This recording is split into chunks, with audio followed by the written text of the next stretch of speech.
Evet efendim, bitiriyoruz. Yes, we are going to complete this congress with the last panel on cinema and theater during the war and armistice. First, our first panelist, Özde Çeliktemel-Thomen, graduated from the History Department of Boğaziçi University in 2006. She received her master's degree in history at Central European University in 2009 and completed her PhD studies in history at University College London in 2018. Her research interests include wartime cinema, propaganda films, the use of educational films, and the regulation of Ottoman cinema. And our second panelist is Nesim Ovadya, İzrail. He had bachelor's and master's degrees in civil engineering at Istanbul Technical University. He had worked as a civil engineer for a long time. He has been conducting research in the field of history since 2008, and his research interests include the Armenian genocide in late Ottoman period and Ottoman and Turkish Armenian theater history. The title of Dr. Çeliktemel-Thomen's talk will be Wartime Films and Cinema Going During the First World War. Merhaba. Hello. I have prepared my speech in English. However, before I switch to English, I would like to welcome you all. I am extremely happy to be here. I would like to thank everyone who made a contribution to the organization of this event. I always follow the events and activities of the Hrant Dink Foundation, so it's extremely a great pleasure for me to be here with you face to face, and I would like to thank everyone who made a contribution. Happy to be here under cinema and theater, right, to speeches. I've learned a great deal after this is the last panel, very informative, very valuable information. I'll start with my talk, but I'll give an example from the post-war years. Recording in progress. Yes. So, on September 1st, 1919, the American mission to Turkey and Armenia, also known as the Harvard Commission, began its journey departing from Istanbul, the capital. Their final destination was Yerevan. The trip ended on October 11th, and for 41 days, the film crew and the American mission, composed of army members, religious heads, and missionaries, actually, and some family members, visited a number of cities, starting from Istanbul, Adana, Niğde, Afyonkarahisar, and some other parts of the Eastern Ottoman Empire, including Harput, Elazığ, Sivas, Erzincan, Erzurum, Kars, and Yerevan was also their destination, and the trip in Trabzon. Lieutenant General James Harbord, back then, was assigned by President Woodrow Wilson for reporting on Ottoman and Armenian relations. At the end of this mission, General Harbord submitted the Harbord Report, in other words, conditions in nearest, report of the American military mission to Armenia. I'm not going to go into details of it because our topic is cinema. What is striking about this event is that its relation to wartime filmmaking. All this travel by the American mission was filmed by the US Army cameraman. As a cinematic heritage, this historical evidence source today stands as an example of cinematic memory, a very global event, First World War, and a memory from the post-war years. Along with this film, you see the enlargement on the left that I will show some parts in a bit. The Harbord Report included maps, statistics, photographs, and historical analysis in the form of narration. And of course, the film about the Ottoman Empire and Armenians. The film was one part of the compilation of Pictorial History of World War. So it's not First World War yet, World War. It runs a little over 15 minutes. I cut some parts of it and edited for this presentation, and I obtained the film from U.S. National Archives at Kılıç Park. Let us watch one part of it. I should click one more time. Okay, so you see it here. We see Armenians and their priests, of course, welcoming Major General Harbert and the mission's visit. This is in Istanbul. Sorry, you can't see, but they are having a chit-chat here. This is just a tiny bit of it, I guess, because they must have had another meeting. You see, they're saluting each other, and the soldier just gave another report or a piece of information to the general. And we see now Ottoman cavalry. Here they are in Erzincan, and the date is September 23rd, 1919. The general was welcomed by the military governor Reshe. We are just seeing it, the principles of Wilson. Here we see the orphanage, Yetimhane in Erzincan. All of the kids are lined up. They're a mix of Muslims and Armenian kids. They're in their suitable clothing, of course. Here we see the Ottoman soldiers lined up for the film. It goes on, and at the end we'll see the Ottoman band. They're all the reception committee for the General Harbert and the American mission. I know the image is not very clear, but this is what we have. After this, it's ending. We will go to Yerevan. Let's see, I need to click again. Here we are in Yerevan. The date is September 29th, 1919. We'll see the Armenian flag, red, blue, and orange. You won't be able to see this. Here they come, the Armenian army members, and then we will see the soldiers, and then we will see the Armenian reception committee here by the mountains area. They are sitting up and waiting for someone. He'll be coming soon. We'll see the in a bit. So they're meeting on the road. This is the First Republic of Armenia. The period is post-war years. Here he comes. Prime Minister Alexander Hatisyan with his soft hat in black. So they are having a short conversation. At least from this film, this is what we get. And these are the members of the American and Armenian army. And then they're going back to the next stop.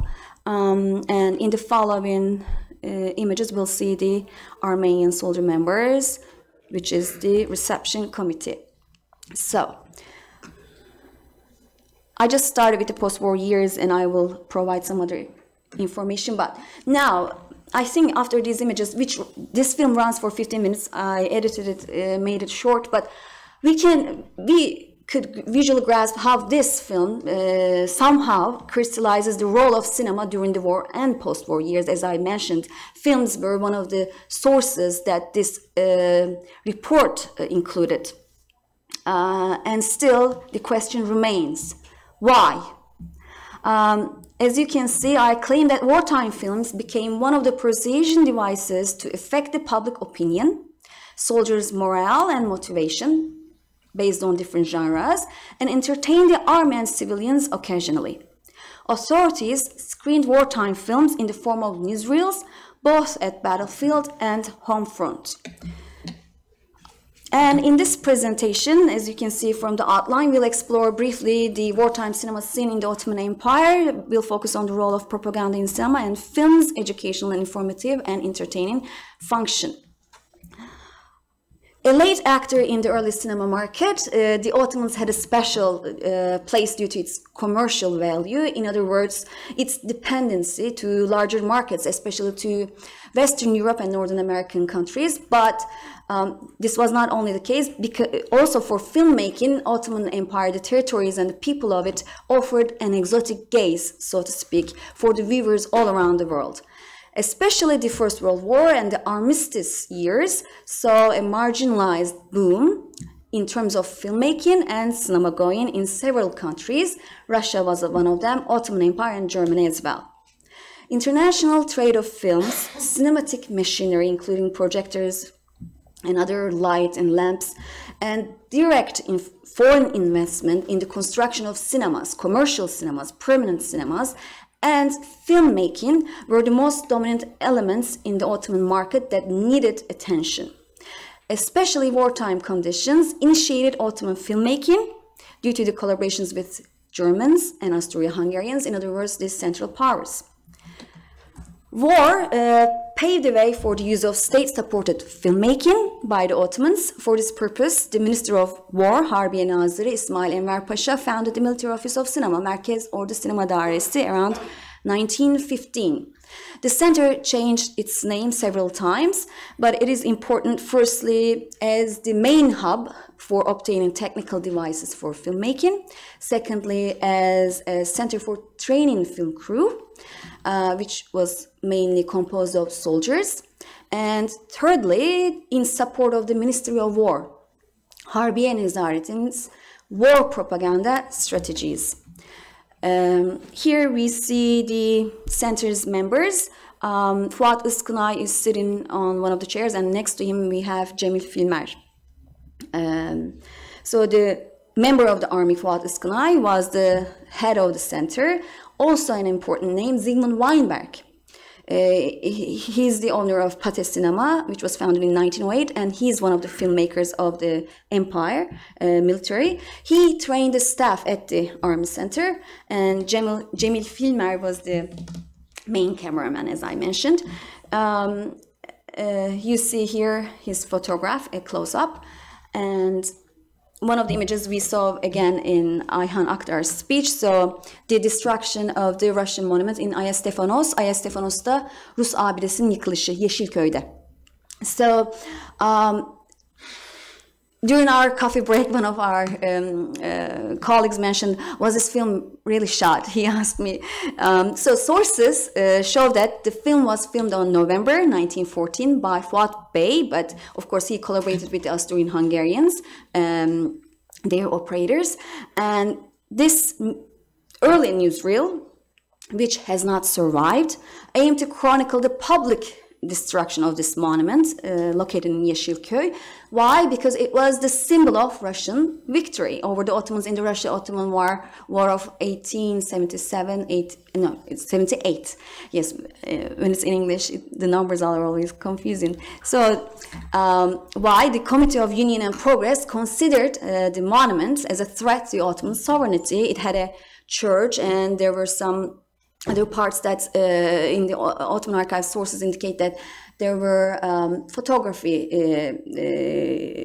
images involved in reproduction of photography, and there were some complaints, but these are some excuses. I don't want to go into details, but because of the start of the war, this was a kind of an excuse to destruct the monument, and it initiated, for some mainstream cinema historians, the cinema in the Ottoman Empire, but we know the fact that there were other films. I'm not going to go into its details.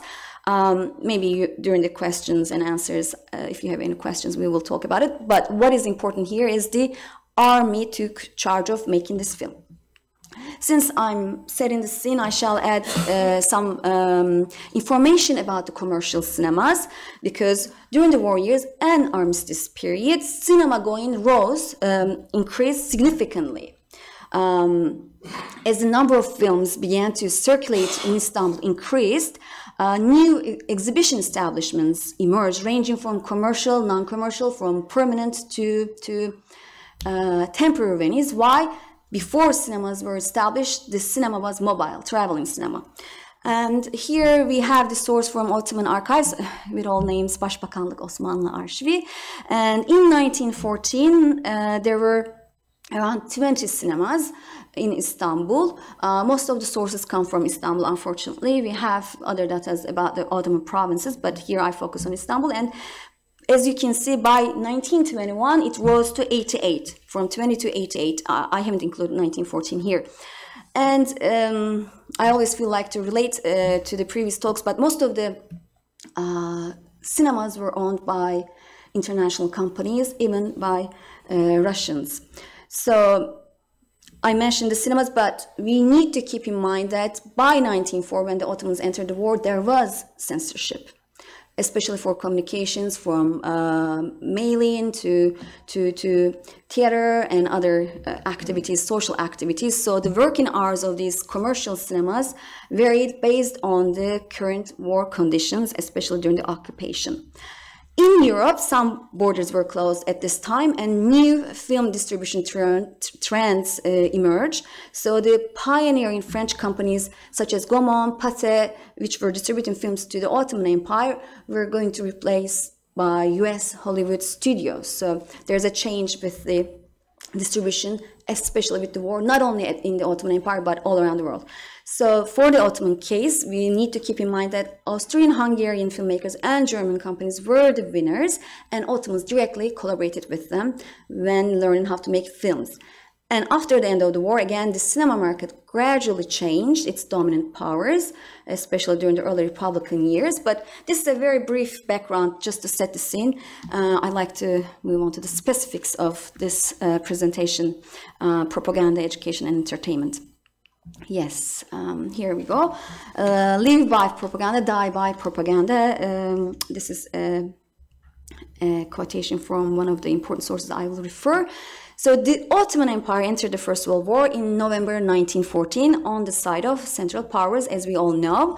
And by doing so, the Ottomans at the end lost virtually all its European possessions, territories, and the Allied powers invaded the empire.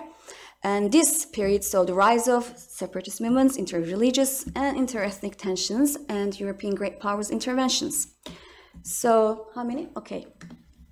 The wartime years, as you can see, the Ministry of War initiated propaganda in filmmaking, and I'd like to ask, what strategies did they use to shape cinema?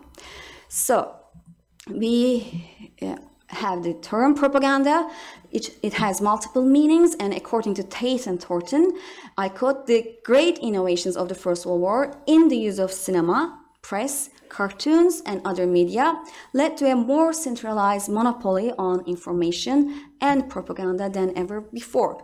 For instance, the war journal Harp Mecmuası, as an illustrated monthly periodical, was one of these source of propaganda, and other new media forms such as press, telegraph, cinema, all increased gradually after the 1910s. And cinema was seen as a means of communication that was capable of influencing certain faiths, beliefs, and loyalties among targeted public. And we have some institutions in France, Britain, and of course, as I mentioned, the Ottoman Military Office of Cinema. All these state-owned offices produce weekly newsreels and screen them for free. The second part is about educational and informative role of cinema, that also I'm going to show a film shortly. So let me briefly describe what I understand from educational and informative films and their screenings. So firstly, all these screens take place at commercial cinemas before the main film was screened as to the general audience in the form of newsreels.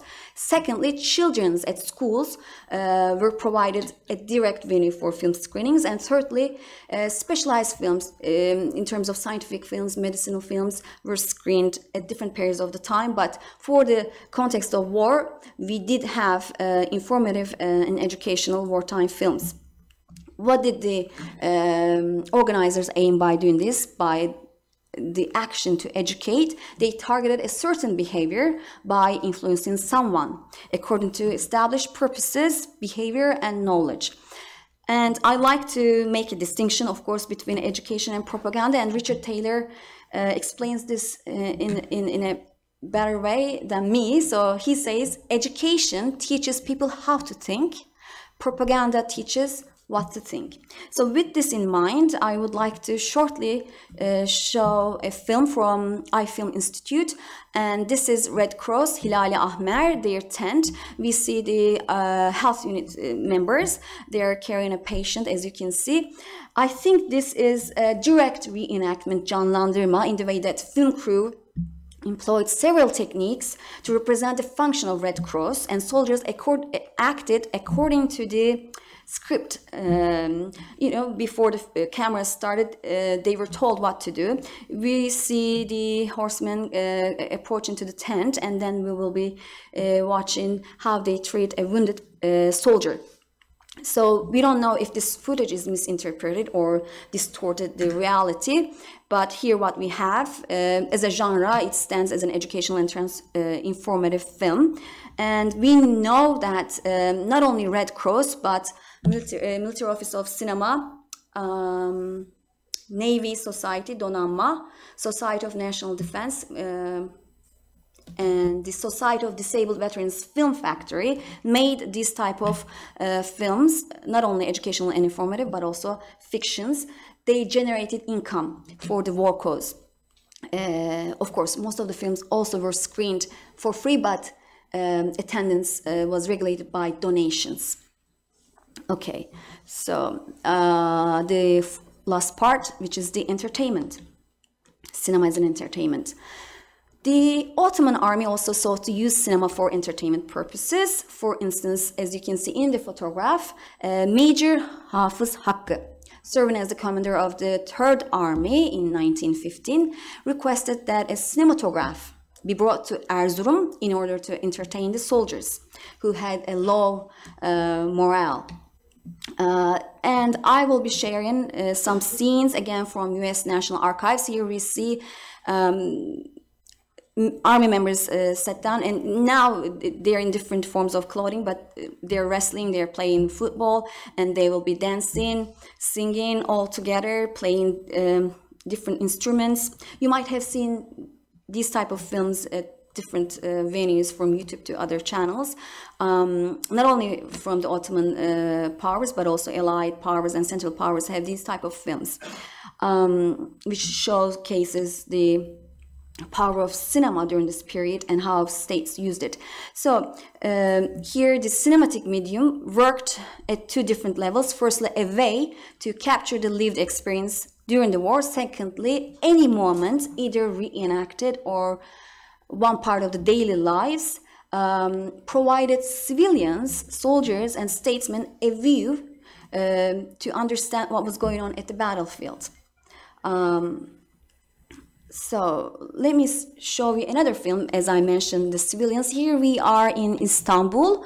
Of course, this is Unkupanı, but this is an interesting one. I've taken this from one of the French documentaries. Here you see the curtain, which is going to be the screen for the film screen. Here we see the one of the army members. As you can see, he's in uniforms. He's trying to operate the projector, and you see all these students gathered because there's going to be a film screen. This was from, again, during wartime, circa 1917. I just shortened it. So again, this also showcases how public film screenings took part in different parts of the city. I'll be finishing in a minute. So to conclude, films became the tool of propaganda, while cinema educated, entertained, and informed officials on the battlefield and civilians, statesmen at home front, starting from the First World War years. Not only the battlefield, but also the life at home front was difficult. That's why films entertained viewers. Students at schools, women at workplace could see the sceneries of exotic lands or sceneries of wartime. Or soldiers could get some morale from funny views during film screenings. Of course, the use of cinema for war purposes bloomed during the First World War, as I mentioned. However, the Second World War witnessed the heyday of film's usage, especially by the Nazi Germany. So I'll stop here. I'm looking forward to your questions. Thank you. Thank you very much. Thank you very much, Özde Hanım, for your informative talk. Now we can move on to our second talk by Nesim Ovadya, Israel. And the title of his talk is The Rise of Armenian Theater Activities in Istanbul During the Armistice Years. The floor is yours.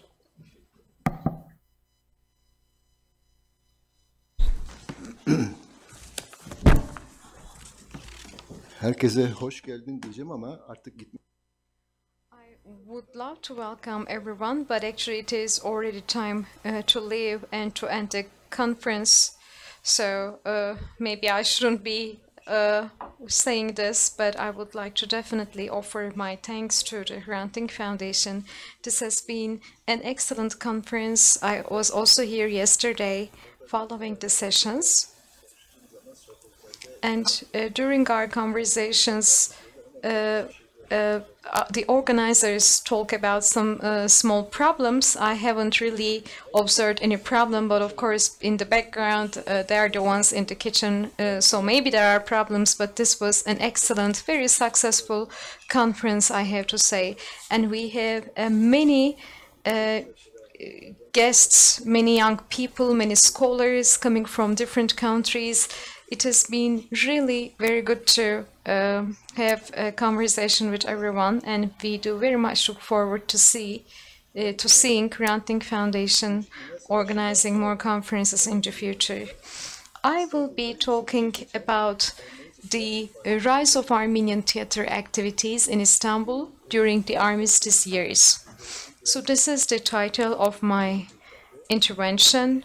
It may be rather a new way of defining it, a new topic, because it is not really widely covered. After the First World War, during the Armistice period, Armenians had theater plays. They performed theater in Istanbul, and they indeed contributed to the development of theater as such in the city. In Ottoman society, European-style theater became a part of daily life through the Armenians in the 19th century. So indeed, for about 50 years, the theater performances in the Ottoman Empire were played by Armenians. However, after 1908, Turkish actors and actresses also started to perform. And once the modern Turkish National Theater was established, in other words, the Darül Bedai Imperial Theater Company, Armenian actors gradually were excluded from the theater stage. And of course, this continued very tragically along with the Republic. However, during the Armistice period of 1919 and 1922, after the signing of Mudros Armistice, these 4 years also offered a very enabling environment for the Armenian actors. During those times, Istanbul has also become a center of attraction for the Armenian theater companies from the Caucasus.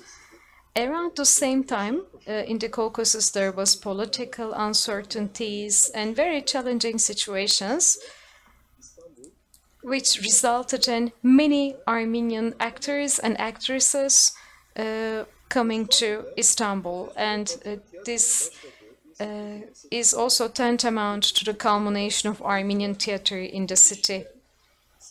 Starting from 1858 to 1908, it was indeed the Armenian actors who performed the theater plays, who made their audience like theater as an art. And at that time, Turkish actors and actresses were pretty new. They were mostly made up of young volunteers. Under the 32 years autocratic rule of Sultan Abdülhamid, finally, it was possible to freely perform on the stage, to freely express on the theater stage. Some of these Turkish volunteers would also join forces with Armenian actors, and some others would organize among themselves and to stage some plays. For Armenian actors, the most important character of constitutional period was it was now possible to perform plays in Armenian language. So young Armenian actors set up a society, a company called Azad Tadron, or Free Theater, in early days of the 1908. This young company put together a repertoire of plays only in Armenian language, and this was also, in a way, declaration of their adoption of socialism as an ideology. They were also playing certain themes that would remind Armenians of their Armenian national identity. Ashot Madadyan, Yenok Shahen, Shahen Hovanesyan, and emerging Eliza Binemejian of the time were the founders of that company, as well as the leading names. Wartime Papazian of Istanbul, who was working as an actor in Italy at the time, would also come to the capital every now and then to share his experiences with this theater company. And in 1910, this company was renamed as Armenian Drama Theater Society. So these companies defined themselves as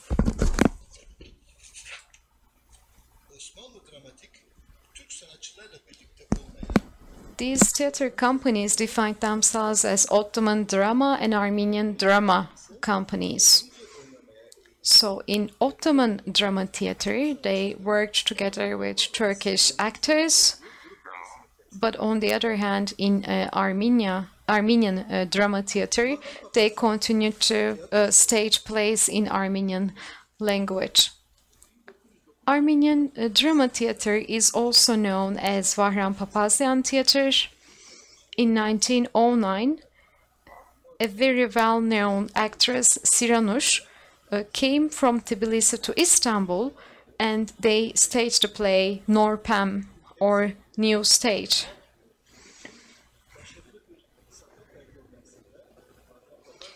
Vahram Papazian, along with Turkish theater managers such as Reşat Rıdvan and Burhanettin Tepsi, has become a very important figure for the development of theater in the country. So under the leadership of Vahram Papazian, there were many rehearsals together with the Turkish theater companies. For instance, in September 1910, there was Othello play performed both by Papazian's company together with the National Ottoman Theater. Despite there were some issues of working in harmony between the two companies, they still staged Othello, and this is quite important. Likewise, in 1912, they also played Hamlet bilingually in Turkish and in Armenian, where Muhsin Ertuğrul was the theater director on the Turkish side. In 1910, Armenian theater activities grew by establishment of Armenian Theater Society, and with the participation of Vahram Papazian, Ashot Madadyan, Yenok Shahen, Kevork Sarkisyan, Eliza Binemejian, and Mgrdit Canan, as well as some young actors, this Armenian Theater Society grew. During the Balkan Wars, there were certain disruptions to the plays, yet Mgrdit Canan, Yedvard Çaprast, and Aljanet Tersekyan also joined the Armenian drama theater, and they continued their operation even in the absence of Vahram Papazian. During 1915-1917, very difficult days for the Armenian community of the time, Mardiros Mnakyan, with a background in Ottoman drama, Harutyun Aleksanyan, Vahan Shahinyan, Arshak Benliyan, were among the Armenian actors that performed in those years, in those difficult years.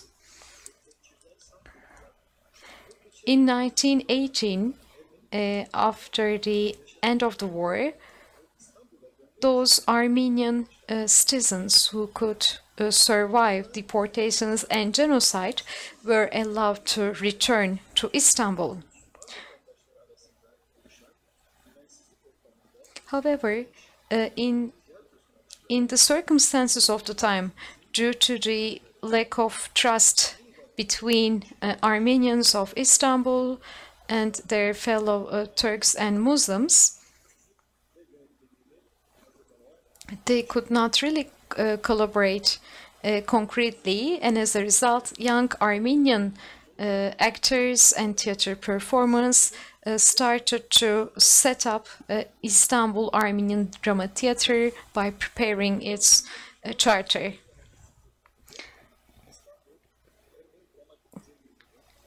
And this charter was published in December 1918, hence Bolsohay Dramatik İngerutyun, in other words, Istanbul Armenian Drama Society was established. The society had many members, including young performers, Mgrdit Çanan, Yetvar Çaprast, Yervant Toloyan. In a very short period of time, both the stage directors and actors and actresses came together in great excitement and started rehearsals. Meanwhile, Ashot Madatyan, who was in Aleppo at that time, also came to Istanbul and joined the society a few months later. Azat Tadron Free Theatre, which was established in 1908, continued performing activities until 1918. As the Ottoman Empire was defeated in the war, there was the unionist ideology of CUP members that excluded Armenian actors and actresses. And also, as a result of the Armenian genocide, those politicians who were responsible for the genocide were purged at that time, and also there were new cadres governing the country and in Istanbul, which also came along with the occupation of Istanbul by British and French military forces. This also resulted in a more free environment that enabled performing Armenian plays. So this occupation, which was a true occupation for many Turks and Muslims, also marked the beginning of a very bright time for Armenian theater itself.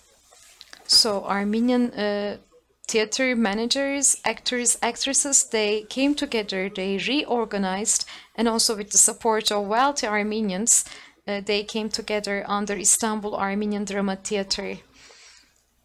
In February 1919, with senior performer Mardiros Munakyan, had a performance which also marked the actors' jubilee. And later on, we know that Krikor Zohrab's story titled Postal was also staged in theater in Armenian language, and as we are all aware, Krikor Zohrab was an Ottoman deputy and lawyer who was rounded up by CUP during the genocide. Later on, Ashot Madatyan became the permanent stage director, and many people filled the theater halls to see Armenian plays. Benlian Operette Company, Felekyan Sisters Theatre, Vahan Shahinyan's Cilicia Armenian Drama Theatre, Grigor Hakopsyan Oriental Theatre were among the performances that were widely acclaimed and attended by Armenians in Istanbul, and they were all performed in Armenian language. In 1919 and ensuing years, due to the political turmoil in the Caucasus and because of the deprivation and pandemics that came along, it was a very difficult time for many people. After a short-lived independent republic of Armenia, Armenia came under the control of Soviet Union, and it became impossible for these actors and actresses in Caucasus to travel and to perform plays in their countries. In other words, Armistice period offered lots of opportunities for people in Istanbul to develop culture and entertainment life. Well, at the same time, in Ankara, there was a very strong resistance against the occupation, and national defense movement was going on. And around this time, these Armenian intellectuals, performers, actors from the Caucasus started to visit Istanbul, and they could establish a political and cultural exchange. The very first visit was paid by Alexander Shirvanzadeh in September 1919, a prominent Armenian novelist,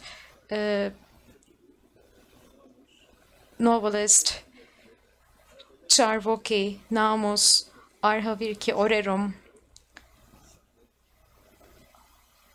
Averagneri Vıra are among the plays that Shirvanzadeh put on stage. Following his example, a very important stage director, Hovhannes Sevumyan, from Moscow Art Academy, visited Istanbul. Under Ashot Madatyan's stage direction, he assumed the management of the Armenian drama company. He also included Felekyan sisters, and he found some solutions to financial problems as well. However, after 3 months of working as the stage director, he got sick and he had to leave the theater, and he passed away in Istanbul. In March 1920, Vahram Papazyan, a very well-known name in Armenian drama theater, came to Istanbul from Armenia, and he prepared a very special repertoire of plays filling the stages, Armenian stages in Istanbul. Other important actors from Tbilisi, Hovhannes Apelyan, came to Istanbul in October 1920, Hovhannes Zarifyan in January 1921, and they also performed together with the Armenian Drama Theatre. Meanwhile, in January 1921, Ashur Shaghatuni collaborated in a project with Darul Bedai primadonna Eliza Binemedjian, and in harmony they further improved Armenian theatre in Istanbul. And meanwhile, the Armenian Drama Theatre continued its performances under the leadership of Ashot Madatyan. In November 1921, one of the most prolific and prominent writers of Armenian literature, Hovhannes Tumanyan, visited Istanbul. He wanted to build relations with Armenian intellectuals in the city, and he also led the efforts to establish an Istanbul Armenian art center. Around this time, Vahram Papazyan, as he was starting the new theater term for 1922, they get the news that the army of Ankara entered Izmir on September 9, 1922. So he was just about to start the new theater season, yet they learned about the army's advance in Izmir, and later on, 4 days later, there was the Smyrna fire, and then these preparations had to completely change, and this also marked the end of this very bright times for the Armenian theater in Istanbul. In conclusion, in the run-up to the Republic in 1921, Armenia Drama Theater had to come to an end. Many artists had to withdraw to themselves. Others had to start performing Turkish plays. They did not really have much alternative.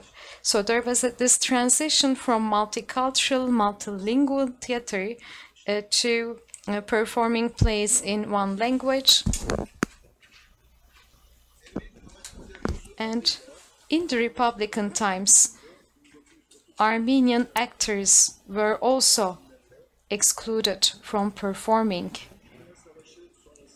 After the Second World War, in an environment where there was a promotion of democracy and anti-fascism movement, Turkey also allowed performance of theater plays in Armenian. This helped the Armenian theater to continue with professional performances for some 10 years as well. Istanbul Armenian Drama Theater, which was established in 1950 under the leadership of Arshavir Al-Yanak, continued performing plays for 4 years, but later on had to close down. Various events and incidents that happened, including the 1955 pogroms and other policies for excluding and assimilating non-Muslims, this had repercussions on the Armenian theater as well.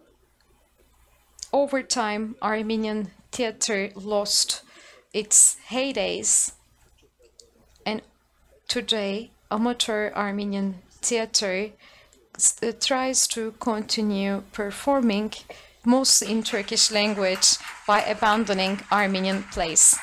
Thank you very much for your attention. Much, Nesim. Okay, if you have any questions, feel free to ask. Ayşe Hocam, buyurun.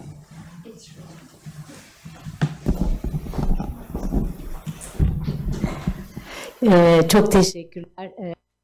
Thank you. I would like to thank both speakers. I have a question for Nesim, Ovadya, Israel about the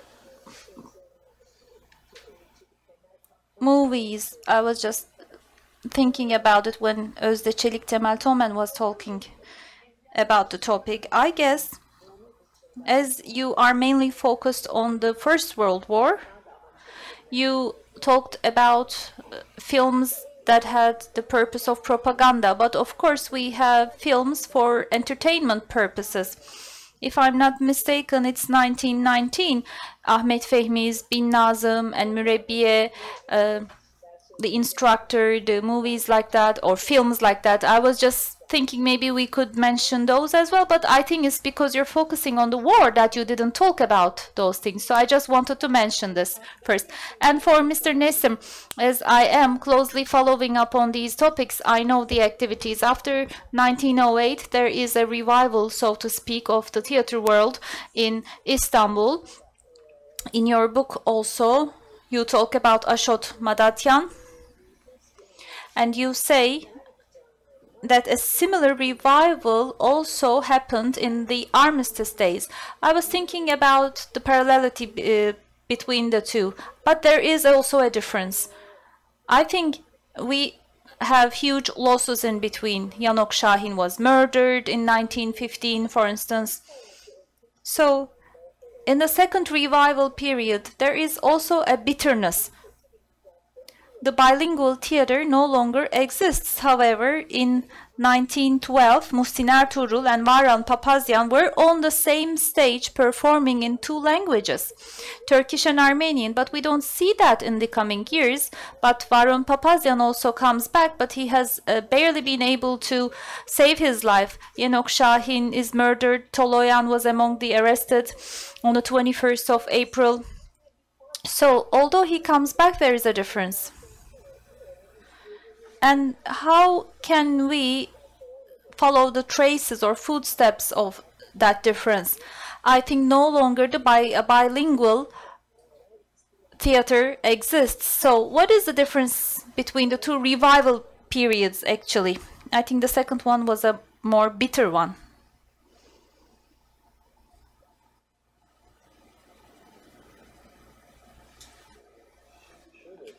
Well, let me put it this way. Yes, it's true. After 1908, we had a revival, and there is a difference between that and the comeback, let's say, of the theater after 1918.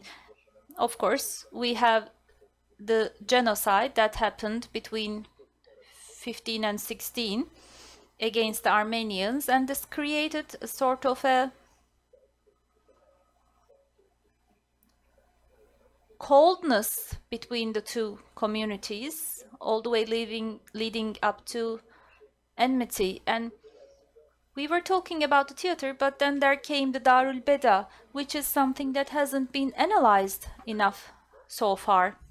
In the field of theater, this is the Turkish nationalist counter movement, the harshest one. Before, we had unity, unison, and we had the culture of coexistence on the same stage, bilingual theater, and this Darul Bedai, which is the imperial theater, killed that spirit. So my topic today was on theater, so I won't go into the historic roots, but despite this, between 1919 and 22, the difference is that Darul Bedai started as an institution excluding the Armenians, but there was a requirement. They had to do something else for women because they only excluded the actors but not the actresses, because Turkish and Muslim women were banned from performing on stage. Because of that, they had to make use of Armenian actresses. So this happened between 1914 until 23, when the Turkish women were allowed to go up on stage. This continued for about 9 years or so. So the difference between the Turkish and Armenian actors was actually the same during that time. Eliza Minebiciyan, as a popular figure, when you follow her, we see that Eliza was very close with the actors and artists, let's say, at Darul Bedai. Not only Eliza, but the other artists also were the same. We had some groups of opera companies, Turkish ones. The Turkish theater was established by Naşit Rıza in 1921. Armenian actresses or female artists were joining those initiatives at that time. So that polarization that we see in other walks of life and society is not valid for theater. For instance, I had a publication on Ashot Vadatyan, a book. In 1925, I wrote that Ashot Vadatyan was at Darul Bedai in 1925 because they needed actually a stage director. They had actors and actresses, but they didn't have a stage director. And Ashot Vadatyan was a very important stage director. So although he was Armenian, he was called to the Imperial Theater, and he serves as the stage director for 2 years. So there is still this sort of connection. The rupture was not fully there yet. And towards the end of the 1920s, with the liquidation of Armenian actresses, the rupture comes. But the field of culture and arts is different than politics. In the later periods, in the 1930s, for instance, initial years of 1930s, the relations between Turkey and Greece were established. Venizelos and Atatürk shook hands, they established peace, and after that, as a cultural attaché, Rashid Rıza is sent to Athens, to Greece from Ankara, and they were told to stage plays, and he gathers a group of artists which included Armenian actors and actresses. So in the field of culture and arts, there wasn't a full rupture. So that's how we can explain the situation. But again, going back to your question, I call it the good years of Armenians. For instance, if they are able to stage plays in their own language, that's an important. So I call it the heydays, so to speak. Then the level of censorship or having a lot of audience. So, because if they have a high number of audience, they can stage more plays, right? So until 1922, these factors were there. Even during the genocide days, Armenian language was never banned. We have to actually pay attention to that. During the genocide, during the war, Armenian was never banned. But then there was auto-censorship, of course, during wartime. On the contrary, Armenian theaters were staging plays with nationalistic themes, focusing on heroes. That's one side of the coin. However, between 1908, by the way, we did not have Armenian plays during the reign of Abdülhamit, for instance. It was allowed after 1908, and until the initial years of 1920s, this was allowed. So, of course, there are differences, but I think we can call it the heyday.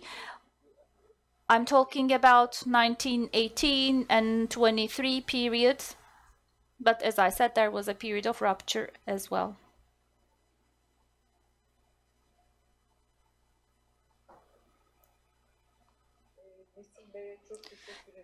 Thank you so much, Mr. Nesim. A very informative paper you presented. I have a question. In order to break the ice between the two communities or societies, or to solve the problems, how can we harness the power of theater? I was asking. Maybe through a foundation you can have a theater performance both in Armenian and Turkish language. Maybe you talked about it and I missed it. The first theater play in Armenian language, which one was it? Can we again stage theater plays in Armenian language so that this ice between the two communities will melt by harnessing the power of culture and arts?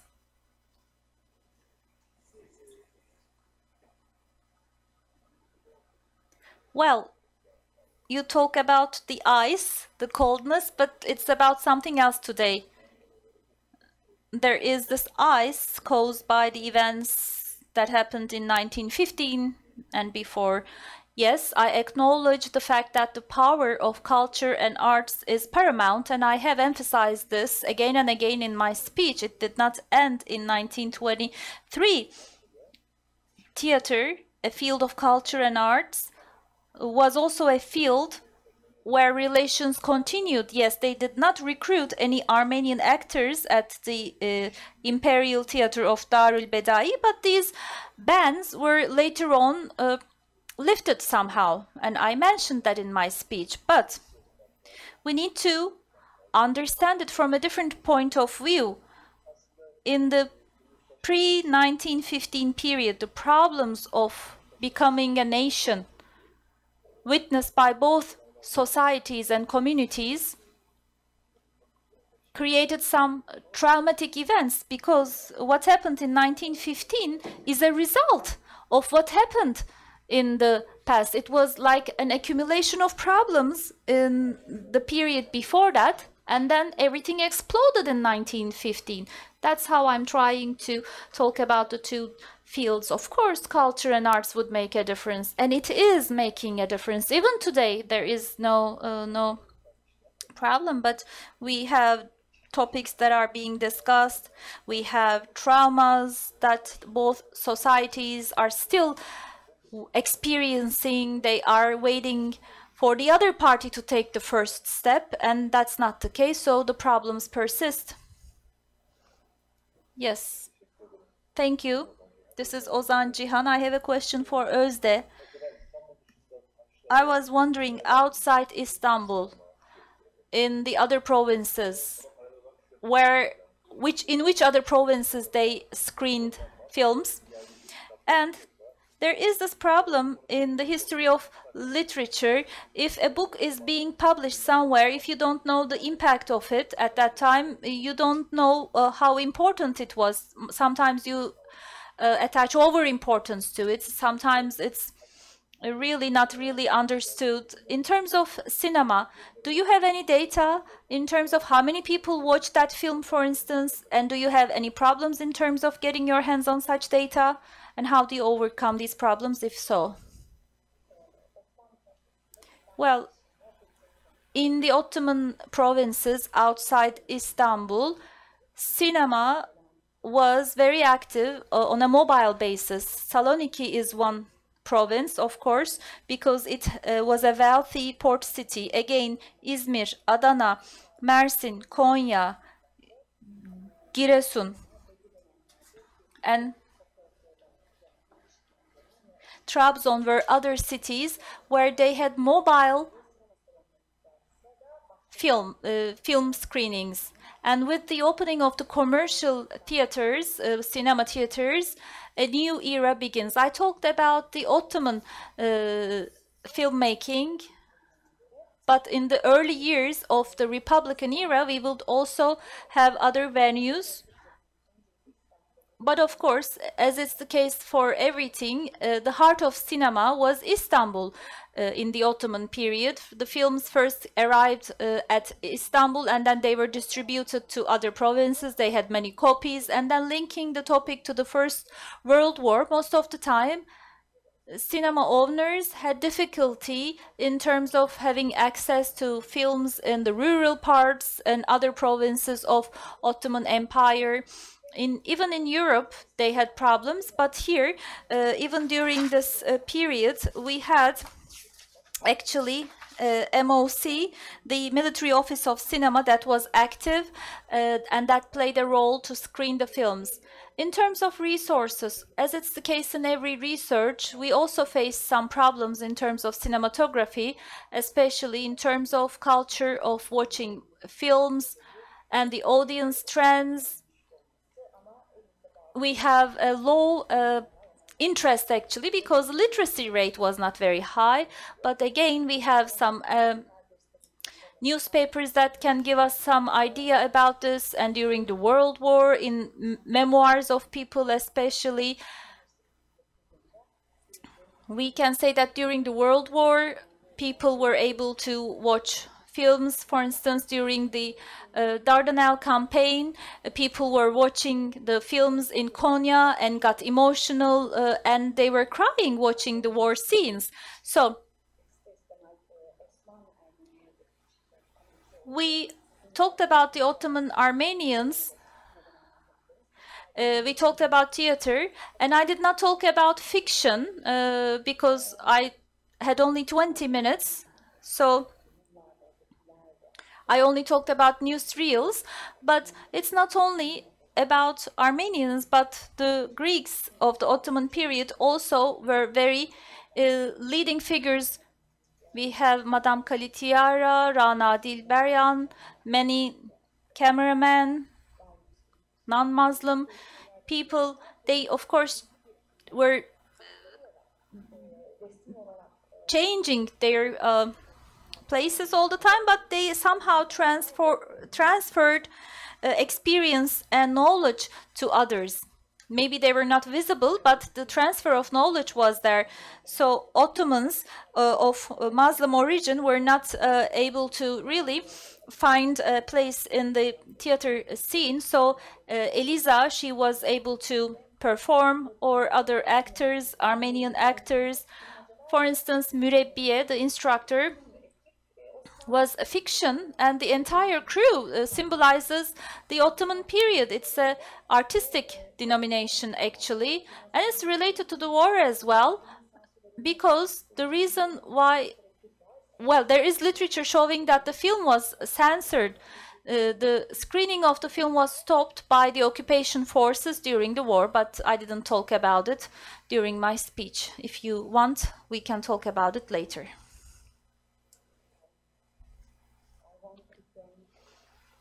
Both of panelists for very interesting papers, reports, I would like to ask Özde.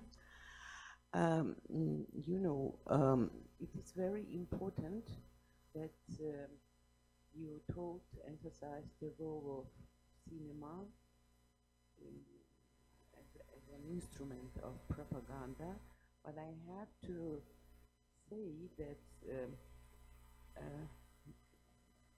maybe Ittihadists, Young Turks, and Enver was a man who was looking forward and understood the whole role of information war, which is very actual today, because they used not only cinema as not only as propaganda but anti-propaganda, and there is a very interesting publication in Armenia recently, how they used the cooperation during the Armenian genocide with the German propagandist company Wolf, and publishing materials and shooting short movies, using them as anti-propaganda. So I would like to ask you, have you ever heard about this company, Wolf Company, and have you ever seen something that was shooted by this company? Thank you, Janusz.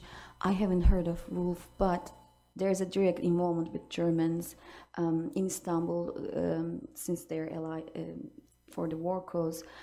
German propaganda films and Austro-Hungarian films were screened in different war theaters and in commercial cinemas. But Ottomans were also cautious about their propaganda activities. So if there was, let's say, activity, like for instance in Ottoman sources, we know that Austro-Hungarian army members wanted to screen some newsreels in Konya, Niğde, and Adana, and the company was called Goldsmith, and the permission was granted to this company to screen films because the war cause was important for both parties. But they, the Ottoman army, Harbiye Nezareti and Harciye Nezareti, sent some spies and other officials to the committee who was in charge of screening films and organizing conferences, and they later on stopped it. There was collaboration with Germans, especially I gave the name Bind und Flagman and other firms, but I will look forward to the company that you just named. Maybe they were active or not, but thank you. Thank you so much. May I add something? Yes, it is very interesting when we are looking to this propaganda material during the Ottoman period of Turkey, because I somehow deal with this problem, and the feminist period.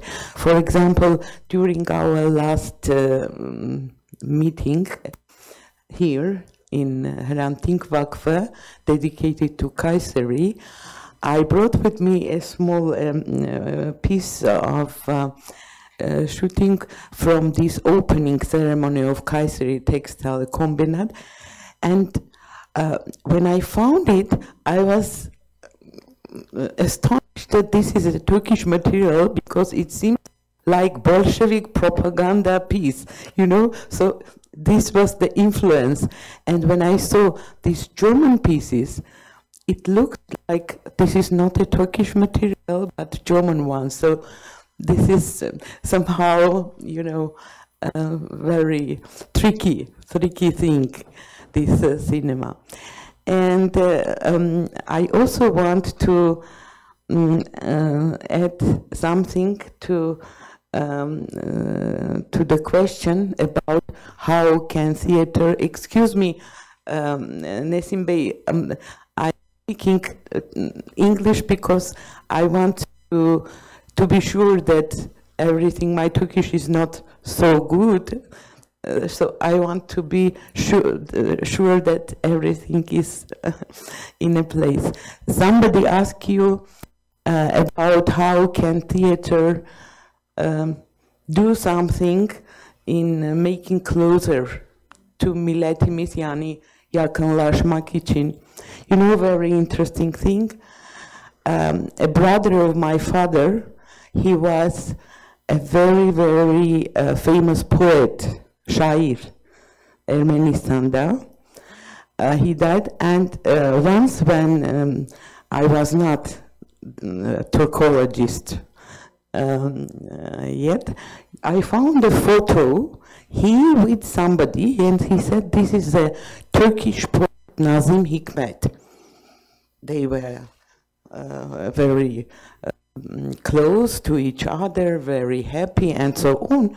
And it was, for me, very unusual. So it was a Soviet time, it was a Soviet propaganda, that Turkey is NATO ally, and so on and so on, you know, all these things. And he said, and he told me, you know, poetry can bring people closer.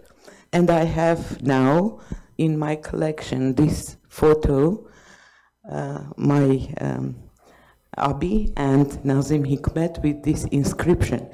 So I want to hope that art, science, cinematography, and so on may do something, if not for the whole nation, but a piece of a nation.